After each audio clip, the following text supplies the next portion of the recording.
Good morning, ladies and gentlemen. Hope you are having a fantastic one out there. Thank you so much for clicking the video, stopping by. There's so many places you could be right now, so many other things that you could be doing, for at least for a few minutes, you're spending a little bit of your time with me, and genuinely, I just appreciate you doing that. We are giving a listen to Fleetwood Mac. We're checking out the track Station Man. This is coming off of their fourth studio album, Kiln House, which was released in 1970. We are giving us a listen, as this was suggested and sponsored by Richard. So, Richard, thank you so much for sending in the request and for the support. I truly appreciate that. Of course, we've listened to, numerous tracks from Fleetwood Mac. We've checked out Rumors in totality and a few other songs here or there. So this will be another interesting one to add on because I can't even say that in a passing way I've heard of the album Kiln House, but I really do like the album artwork. It's just very kind of folky, like English folky. I'm kind of getting from it. Looks like a very pastoral, almost storybook kind of look. You'll see it when I bring it up here shortly. And then just as a forward, before we get into the music, every track that I've covered here from Fleetwood Mac has been blocked in the past, so I'm imagining that this will be the same. You will know before me in a sense because you'll see a warning in the beginning of the video if it is. But of course, I'll try and upload it just as normal and we'll kind of see how it goes. But you can just watch it for free over on Patreon if it does get blocked. No issues on that end whatsoever. So what do you say we go ahead and dive into it? We'll discuss it a little bit after. It's the second track on the album. Here we go.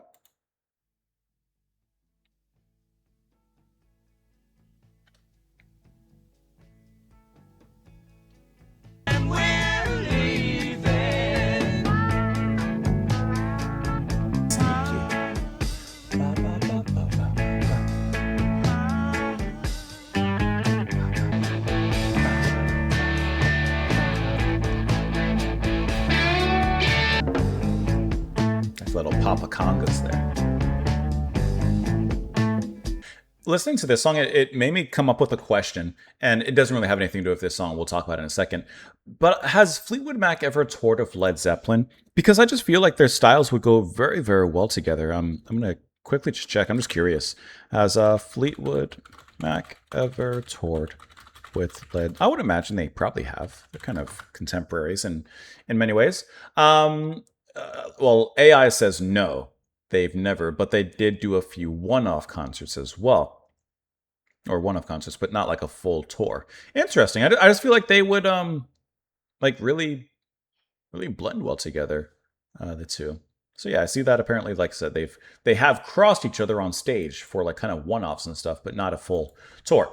Anyways, kind of going with the album cover, which like I said, it looks very pastoral, very English. It has kind of a storybook kind of feel as well. If it's light colors in there, it's almost kind of watercolor-esque. And I feel like the music here perfectly captures that. It's one part folk, it's two part blues, and it's all part fun and rock and roll to listen to. And it feels good as it smoothly escalates and rises up with all their vocals, but then pulls it back down. You got some nice sneaky guitar that's in there as well, from not only Jeremy Spencer, but also Danny Kerwin, who's handling vocals alongside of Jeremy Spencer, and Christine, of course. And I just like how it has this really humble, but still moving package when you look at it as a whole. The guitar playing, for example, a lot of it is subtle. There's parts of it and a decent amount of it is very muted. But as we get closer towards the end, it kind of lets loose a little bit more. Lets those notes ring out and play something a little bit more of a stereotypical approach solo at the end. But, you have those moments even before that where, like I said, it's more subdued. You have the riffing there, which I really like that with the ba ba ba ba ba ba ba ba ba ba. That to me is very Led Zeppelin. It has that energy to it. And it feels like this potential energy where it's ready to unleash and unpack and explode. And it never quite does in perhaps the way that, I would expect from a typical point of view. They hold a lot of restraints in how they approach the music and they keep it kind of, lowly and humble. But what does come out is the cadence of their voices. I like how the way that they approach the singing, it's like a big upstart of pleasant melodies and then it falls back down. Pleasant upstart of melodies and it falls back down. It's like a water cycle of voices as the three sing together there. And like I said, that's going to be Spencer, Kerwin, and McVie that handle those vocals and their harmonies as they all kind of come together there. And that to me feels very folk. That has that folk leaning just in that style that they approach that particular aspect of. So that's what I mean. Like, you got a nice different array of styles that, you know, Fleetwood Mac, of course, has excelled upon. And at this point in their fourth album, obviously, they're very comfortable in how they approach that. I also like the little bit of congas we get here. You know, Fleetwood himself, Mick, on the drums and the congas. And there's that moment as well, we get it twice in here, where they transition off the back of the chorus into what follows. And he starts playing a more like straightforward drum pattern.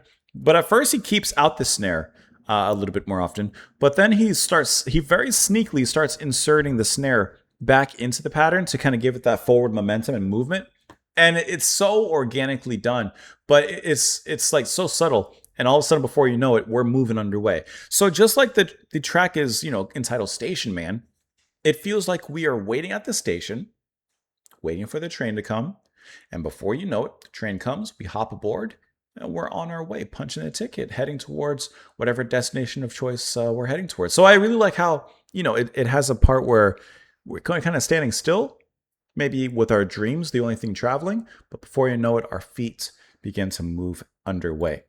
Playing the track here. Like that riff right there, right? Like how it's muted right there, but you have the under guitar if that starts to kind of peak out a little bit. I'm trying to find a certain moment here. Love how chill this solo is, but it still has a nice edge to it. And that's one of those first movements where it really transitions into something different than what we had before. There's almost a little bit more of a tense kind of emotion there, as opposed to the ba ba ba ba ba ba ba ba ba, and they're singing hey, like as they kind of sing into the hills there. So I really like that change in attention there, but lightening it up, of course, as we move over here and we return to that riff. Ba, ba, ba. And I still can't help but think that riff, like, man, Led Zeppelin and Fleetwood Mac really never did a tour together. Like, I feel like that would be a knockout of a tour to put these two bands together. Station Man, I've been waiting. Can you tell me when we're leaving? Midnight train now is leaving, engine screaming. Where I'm going, I don't know, but you tell me I must go. When we're leaving, I don't know, but you tell me now. I see it's coming and bringing something, this train of loving. I see it coming, I hear it's running, this train of loving from ages past. Station Man, I've been waiting. Can you tell me when we're leaving? So, if you wanted to, sure, you could read this in a literal and physical way, but I don't really think it is, especially because he says this train of loving. There's a few ways you could go with this. You could view it in a more carnal direction, sure, but also you could just view it as the opportunity of love and romance coming towards you. You know, the person's asking, Station Man, I've been waiting. Can you tell me when we're leaving? When is this train going to depart? When is this train of love? When are we going to move forward with this? It's on you.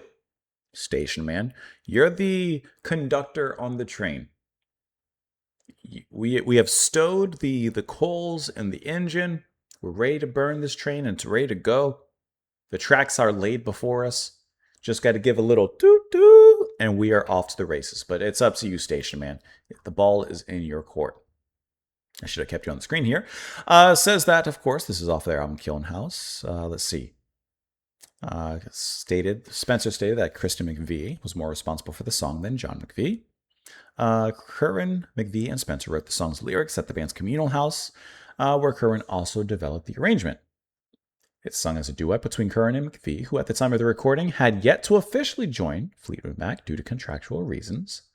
It features an extended fade-in, slide guitar, and conga overdubs. Let's see.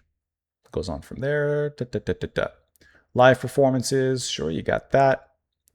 According to Fleetwood Mac in his 2014 memoir, Play On, Station Man was the first song that Fleetwood Mac performed live with Lindsey Buckingham and Stevie Nicks, when the lineup made their live debut in El Paso, Texas in '75.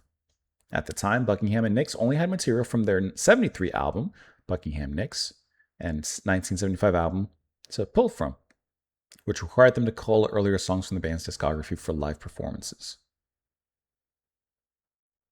And it goes on from there in some reception and influences here. Phil Lesh said in an interview that he borrowed aspects of Station Man for the song Passenger on Grateful Dead's Terrapin Station album.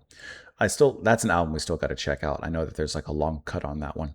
We got to listen to. What's weird about that song is I sort of did it as a joke to take on a Fleetwood Mac tune called Station Man. I don't want to read any more about it because I don't want to spoil myself for eventually. I do have to listen to Terrapin Station. It's on my list. But man, that list is long and getting longer every single day. Let me know what you guys thought, of course, of the track down below in the comments. I appreciate you all being here. Richard, thank you so much for sending in the request as well. Appreciate that. I hope that you guys enjoy the rest of your day. Thanks for stopping on in, and I will see you next time. Bye, guys.